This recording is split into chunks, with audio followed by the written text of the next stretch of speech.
chers internautateurs et chères internautatrices. Bienvenue dans cette émission un peu spéciale, cette Trick Track TV particulière, car nous allons parler d'autres mondes, grâce à Disque Monde, un jeu signé Martin Wallace, Ouais. mais tiré de l'univers de Terry Pratchett. Tout à fait. C'est bien ça, et là c'est Hank Morkop. Morpork. Morpork. Oui. C'est ça, Ouais. c'est dur de parler un peu Klingon. Cette personne qui confirme tout, ou à peu près, qui est à côté de moi, à ma gauche, c'est monsieur Gabriel de Yellow. Car c'est écrit là, c'est un jeu Yellow. Comment ça va bien, Gabriel? Bien, même si je suis un peu malade, j'anticipe. Voilà. Mais ça Celui va. qui n'est pas malade et qui s'est joint à toi, c'est monsieur Mathieu. Comment ça va bien, Mathieu? Eh ben, pas malade, ça va. Ouais. La grande forme, La grande forme. tu es sûr? Je te dirai Juste après ça. à la fin de la vidéo. Ouais. Donc c'est un jeu pour 2 à 4 joueurs à partir de 10 ans pour des parties de 60 minutes. Ça a l'air d'être un thème extrêmement fort. Et la question qui se pose, c'est qu'en est-il de la mécanique de cette petite chose qui est sortie chez Yellow et chez d'abord Trifrog Ouais, Games, qui est la société de monsieur Martin Wallace. C'est un jeu qui est sorti en langue étrangère et barbare Oui. et que vous avez Exactement. traduit, Et retravaillé un petit peu. C'est sorti il y a Un moment déjà. Il y a un an, ouais, c'est ça. ça C'est début 2011. Enfin, Voilà. non, pardon, septembre 2011, un truc dans le genre. Mais un jeu n'est pas bon que pendant les 3 mois après Et- sa sortie. C'est bon tout le temps normalement. Exactement. Puis c'est À moins très d'un bon. grand changement d'attente du public. Oui. Cette petite boîte, j'en ai pas besoin, je vais la poser Non, par c'est bon. devers moi juste là. Je vais montrer quand même à quoi ressemble la règle. L'illustrateur, je ne l'ai pas dit.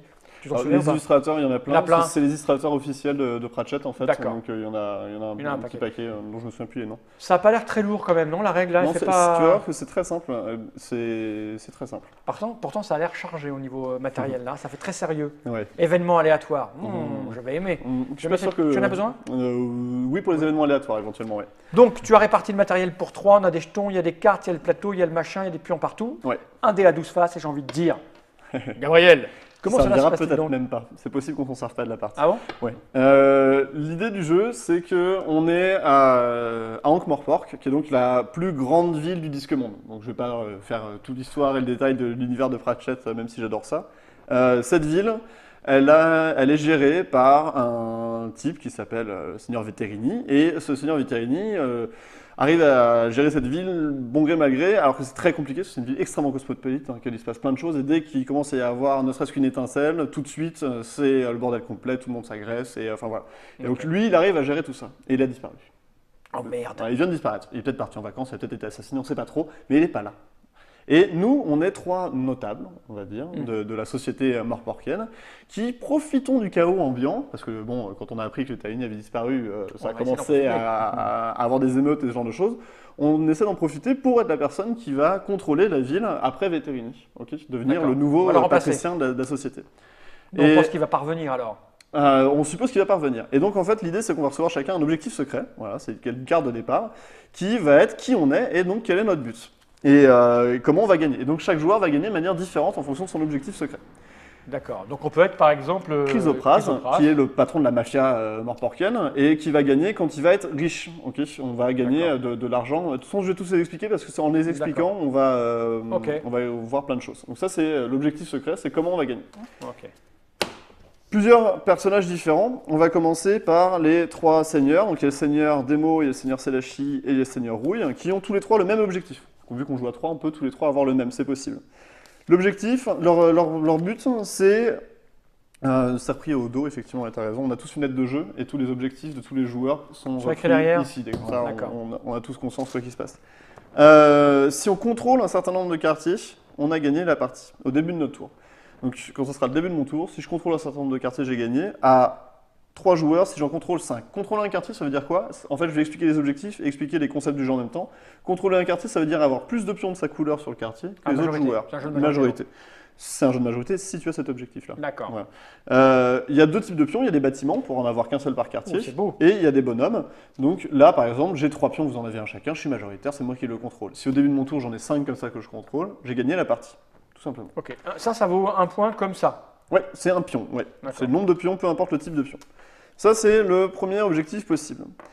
On a ensuite l'objectif du Seigneur Veterini, qui en fait est dans l'ombre. Il est toujours là. il est Quoi venu qu'il se passe, voir il sera toujours là, le Seigneur que Veterini. font les fumiers qui veulent prendre sa place. Exactement. Son objectif à Veterini, c'est d'avoir un maximum d'espions dans la ville. En fait, il essaie de contrôler tout depuis partout et d'observer tout ce qui se passe. Si je suis seigneur Vétérini, je vais gagner si j'ai 10 pions, 10 agents, les agents c'est les bonhommes, D'accord. Placé. placés dans 10 quartiers différents. Ok. Alors les quartiers, c'est quoi? Les quartiers c'est les couleurs, C'est hein, ça, tu vois, là les frontières différentes, voilà Ok, c'est là, il y en ça. a un. Ça, c'en est un entier, ça. Oui, ça c'en est un entier. ouais. Voilà. Ok. Il y en a c'est bon. 12. Ok. Il y en a 12, oui. Il y en a un par phase du dé, ouais. Donc voilà, donc ça c'est Vétérini. Ensuite, on a Chrysopras. Chrysopras, son objectif c'est d'être riche. Il est mafieux, enfin voilà, c'est comme ça qu'il fonctionne. Si j'ai 50 piastres, le symbole de la piastre c'est le dollar, mais c'est la monnaie locale. Si j'ai 50 piastres devant moi au début de mon tour, j'ai gagné la partie. Il y a un système de prêt, on verra, donc certaines cartes font que je perds de l'argent et donc il faudra le déduire. La valeur d'argent que j'ai, c'est à la fois l'argent physique comme ceci, mais aussi les bâtiments que je construis. Quand j'ai construit un bâtiment, vous voyez qu'il y a un chiffre en dessous. 6 $. Ouais, 6 $. C'est Le une carte. bâtiment là, je l'ai devant moi, ça va me faire gagner une carte qui va aller avec, qui est ici un peu comme quand on joue au Monopoly, j'aime bien faire la comparaison, là, ça fera plaisir à certains. Voilà. Quand j'ai construit ce bâtiment-là, je vais gagner cette carte-là, il y a marqué 6 $ en bas à droite, et donc ça me rappelle que je possède une valeur financière, foncière en l'occurrence, de 6 $. D'accord. Donc ça Le rentre dans nom- ma fortune. Les ombres, c'est en fait parce que C'est le quartier, ici. les ombres, exactement. Ok. Le quartier le plus mal famé de Morpork. L'avant-dernier, et on aura ensuite le dernier, donc c'est logique. Oh, il est fort. C'est le dragon roi d'armes, qui est le royaliste, et donc lui, son objectif, c'est que le pouvoir en place soit complètement renversé et qu'on passe à un nouveau type de pouvoir qui sera il a lui, l'air- le lui, il a roi, l'air et c'est fort. tout. Son objectif, c'est qu'il y ait un certain nombre de jetons KO sur le plateau. Pour l'instant, des jetons KO, c'est ces jetons noirs, il y en a 3. Si au début du tour du joueur qui a le dragon roi d'armes, il y a 8 jetons KO sur le plateau, il a gagné la partie. D'accord. Et donc Il est voilà. méchant, lui. Tu sais qu'on les reconnaît, les gens méchants? Il est fourbe, il a le nez. C'est la forme de leur nez, ouais, regarde. c'est ça, Ils ont un nez un peu, comment dire, comme ça. comme celui-là, comme ça, regarde. Aquilin. C'est ça, Aquilin, c'est le mot que je cherchais. Et le dernier, c'est le commissaire divisionnaire Vimer, qui est le personnage principal ou secondaire de beaucoup de romans de Pratchett, qui est un grand défenseur de la neutralité et du les puissants ne gagneront jamais. Son objectif, c'est que personne ne gagne. En fait, le système de jeu est lié à cette pioche. Et tu vois, là, on est dans le paradoxe. Oui, Parce que si personne ne gagne, c'est lui qui gagne, ça veut dire qu'il y a un gagnant, donc il n'a pas gagné. Et là, ça s'arrête jamais, quoi. et donc le principe, c'est que tout le jeu va se dérouler en fonction de la pioche de cartes ici. À chaque tour, normalement, on en pioche une. Il est possible qu'on en pioche plus avec certains effets de cartes. Quand on pioche la dernière carte du paquet, Putain, il y en a beaucoup. ouais, ça va assez vite. Si on pioche la dernière carte du paquet, si personne n'a atteint son objectif à ce moment-là, c'est Vimer qui gagne. D'accord. Donc Vimer, son objectif, c'est de faire en sorte que personne ne soit majoritaire s'il y a des gens, enfin voilà, qu'aucun n'atteigne son Ok. truc et qu'on pioche un maximum de cartes. Voilà.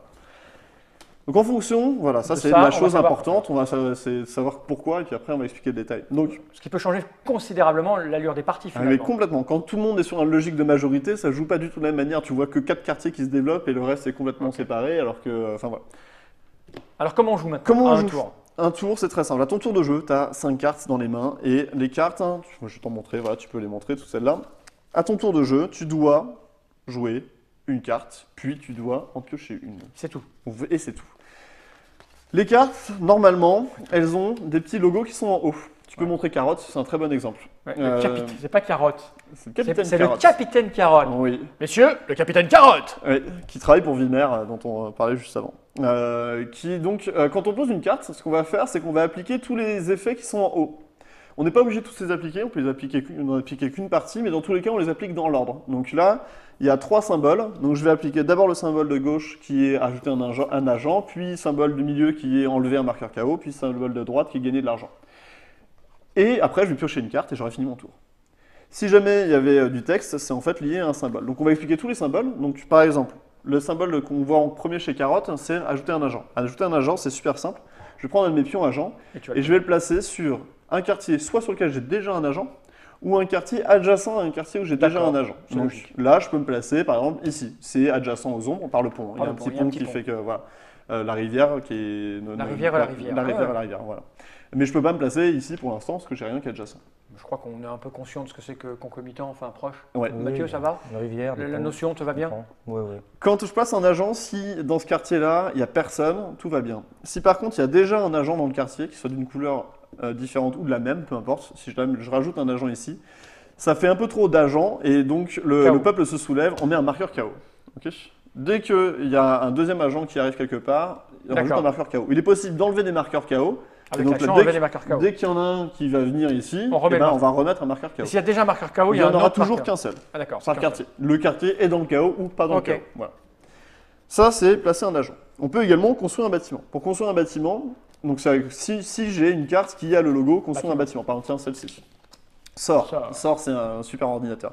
Quand je place, quand j'ai le logo là, je peux, si je le souhaite, construire un bâtiment. Construire un bâtiment, il faut que je paye l'argent qui est associé et que dans le quartier, il n'y ait pas de marqueur de chaos et que je sois déjà présent dans le quartier. Ok, ça en fait les conditions. Bon, pas tant que ça en fait, mais oui, il faut que j'y sois, qu'il n'y ait pas de marqueur KO et je paye l'argent qui est dessus. Je vais récupérer la carte qui est associée et je vais bénéficier du pouvoir propre à ce quartier-là. Par exemple, si je construis un bâtiment dans le Mont Roupillon, je pourrais faire le pouvoir qui est dessus, dont je ne me souviens plus par cœur. Tu prends $1 dans la banque. Voilà. En fait, c'est tout simple, tu fais ce qui est écrit sur les cartes. Exactement, c'est ça le principe du jeu. Oui, c'est très simple. Là. On peut éliminer des agents adverses. Par exemple, Monsieur Grail qui est ici. J'ai eu un prof de PS qui ressemblait à ça. Ou Inigo l'écrémeur, qui est un assassin assez réputé, permet de tuer quelqu'un. Quand je tue quelqu'un, je peux tuer n'importe où sur le plateau, un agent. Même à soi. Même à soi. Non, je crois qu'on ne peut pas tuer ses propres agents, c'est précisé, c'est important. Donc je peux tuer un agent n'importe où sur le plateau. Quand je tue un agent, ça amène de la paix dans le quartier, d'accord. Et donc on enlève un marqueur KO. Ok. Et donc tiens, tu viens ici, voilà, tu sors. Et c'est tout. Et oui. Ce qui est précis, on est obligé de tuer un agent qui est dans un quartier dans lequel il y a déjà un marqueur KO.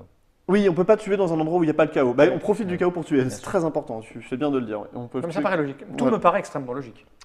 Tu veux reprendre carotte pour le symbole suivant, le symbole de paix. Donc là, c'est tous les agents de police qui ont ce symbole-là, le badge d'officier. Je vais reprendre une carotte. Tu peux prendre Angua si tu veux, voilà. Et donc, c'est quand qui a des relations avec carotte d'ailleurs, quand je joue une carte qui a ce logo-là, j'enlève un marqueur KO du plateau. Tu fais la police, quoi. Voilà, exactement, bien vu. Le logo suivant est très simple. Par exemple, celui-là, c'est lisez le texte qui est en dessous, appliquez l'effet. Jouez 2 cartes de votre main, l'une après l'autre. Par exemple, celui-là fait cet effet-là, mais il y en a d'autres qui font 3 cartes d'autres pour effets. le faire. Oui, alors tu as toujours 5 cartes en main. Oui, toujours. Toujours. Okay. Donc là, avec lui, tu vas en jouer plus, donc tu vas repiocher à la fin de ton tour pour revenir à 5. Dans tous les cas, tu reviens à 5. Si tu es à plus, par contre, tu vas juste attendre avant de pouvoir repiocher. Le symbole suivant, il est assez simple aussi, c'est celui-là par exemple, celui de droite, c'est gagner l'argent qui est dessus, donc là je vais gagner 2 piastres. Voilà. Et il en reste encore 2, mais je vais encore 3. Celui-là, donc on a Rincevent qui est un des personnages principaux aussi de l'univers, symbole que tout en haut, le pentacle, là, en haut à gauche. Quand je le joue, je vais piocher la première carte qui est ici et je vais appliquer l'effet. D'accord. C'est le seul symbole que je suis obligé d'appliquer quoi qu'il se passe. Tous les autres symboles, on a le choix de tuer ou pas, de gagner de l'argent ou pas, de construire un bâtiment ou pas. Mais celui-là, je suis obligé de l'appliquer. Je suis obligé de piocher la carte et j'applique l'effet.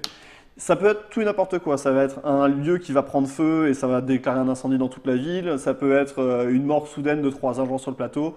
Des démons qui sortent des basses-fosses pour apparaître en pleine ville. Un dragon qui vient raser un quartier. Enfin voilà. Plutôt pas très sympa quand même. Alors surtout, pas sympa pour personne en fait. C'est surtout ça. C'est que tu ne contrôles pas ce qui se passe. C'est le principe. De toute façon, les magiciens chez Pratchett, en général, sont assez incompétents. Et donc quand il se passe des trucs, on voit ce qui se passe. Et c'est que les magiciens qui ont le symbole de pentacle comme ça. Okay. Quand on a un petit logo avec une flèche verte comme ceci, c'est qu'on peut rejouer une carte juste derrière. Donc je joue cette carte, j'applique ses effets éventuels et j'en joue une derrière. Et il y a certaines cartes qui sont des cartes en réaction à d'autres, comme Gaspod, le chien qui parle. Quand quelqu'un fait un effet et que l'effet qui est écrit sur Gaspod permet de le contrer, je peux montrer cette carte-là et je contre, voilà, l'effet n'a pas lieu. Et c'est tout. Donc là, j'ai expliqué toutes les règles. Ensuite, il y a les effets des bâtiments, mais tout est pris sur les aides de jeu, c'est-à-dire qu'on n'est pas pris de court par quoi que ce soit. Vous avez tout qui est là si vous voulez connaître les effets des quartiers. Au début, on va jouer de manière un peu, on verra bien, j'achète un bâtiment. Il y a des bâtiments qui sont très intéressants par rapport à certaines stratégies, d'autres moins, donc à regarder. Ok. En fonction des objectifs, ça change aussi beaucoup la manière dont on va jouer, puis on sait tout. Et donc, le tour d'un joueur, c'est... Joue une carte, pioche une carte. Non, j'ai 5 cartes à la main au départ, j'en joue une, qui peut-être me faire jouer une autre ou une autre, peut-être piocher des cartes. Quand j'ai fini, je remets ma main à 5 cartes et c'est au joueur suivant. Exactement. Et ainsi de suite, jusqu'à ce que quelqu'un atteigne son objectif ou qu'on ait pioché la dernière carte. Alors, si on pioche la dernière carte et que Vimer n'est pas en jeu, il y a quand même un gagnant. Il y a un système de points en fait qui va rentrer en jeu. Les points, ça va être assez simple, c'est sa fortune, donc tout son argent plus toute la valeur de ses bâtiments, plus, et là j'ai un vieux doute, donc je vais vérifier dans les règles comme ça sera fait, on va gagner également des points en fonction des pions qu'on a de placer sur le plateau. Chaque agent qui est encore sur le plateau rapporte 5 points. Quand même. Ça va avoir quand même son importance. Les bâtiments, on l'a vu. Et c'est tout. Donc la valeur de notre argent, la valeur de nos bâtiments, 5 points par agent Si sur le jamais plateau. tu fais pas les objectifs, Si jamais mais en règle personne générale, n'a fait son j'imagine- objectif ou si Vimir n'est pas en jeu. En général, un joueur arrive à faire son objectif. Ça dépend, il y a des objectifs plus subtils à mettre en place que d'autres en tout cas. Où D'accord. parce qu'il y a certains objectifs où ça repose beaucoup sur ce que les autres les autres vont pouvoir nous aider beaucoup ou pas, quoi. Donc on a vu les tenants et les aboutissants de Disque Monde, Ankh Morpork, Oui. qui est un jeu signé de Martin Wallace et non pas de Terry Pratchett, mais Non. c'est dans l'univers de Terry Pratchett. C'est ça. C'est un jeu pour 2 à 4 joueurs à partir de 10 ans. C'est vrai que les règles sont simples, il faut savoir lire, juste Oui. appliquer, mais j'imagine qu'à 10 ans, tu joues pas aussi bien que quand on a... Non, mais 27? oui. À 27, normalement, tu es au top, t'es au top à 27. Ça dépend des C'est jours. après Là, je suis que un peu ça- malade, par exemple, mais effectivement. Oui. 60 minutes, ça va vite. J'y ai jamais joué, mais ce que je crois comprendre, c'est qu'il doit y avoir du renouvellement en fonction de, Ouais, des des objectifs qu'on objectifs, a et des des cartes. cartes événements que tu vas piocher.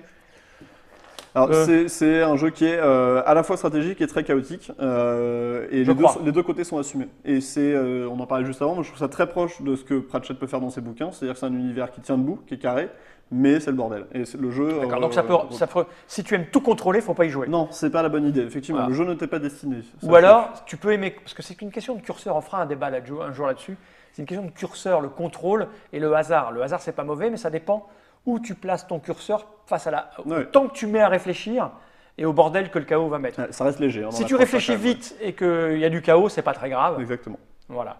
Donc, est-ce qu'on aura le temps de faire une petite partie après ça? Oh, oui, pourquoi pas. Non, on peut On faire essaie un début de partie, partie, peut mais faire on va un faire début de ça dans partie. une autre vidéo. Ça marche. Ça serait dommage de faire fuir les gens alors que l'explication fait 16 minutes. Quoi, à tout Ouais, casser. non, mais Donc voilà, Terry Pratchett, on l'a dit, Disque Monde, chez Yellow, combien ça coûte tout ce matériel? Ça coûte 39 €. 39 €. Merci Gabriel. Je t'en prie. Je sais pas si j'ai envie de te dire merci. Toi. Je le mérite pas, je pense. Tu ne le mérites pas. Donc à bientôt pour de nouvelles aventures et peut-être pour un début de partie dans la vidéo suivante qui sera en ligne juste après plus tard. Générique.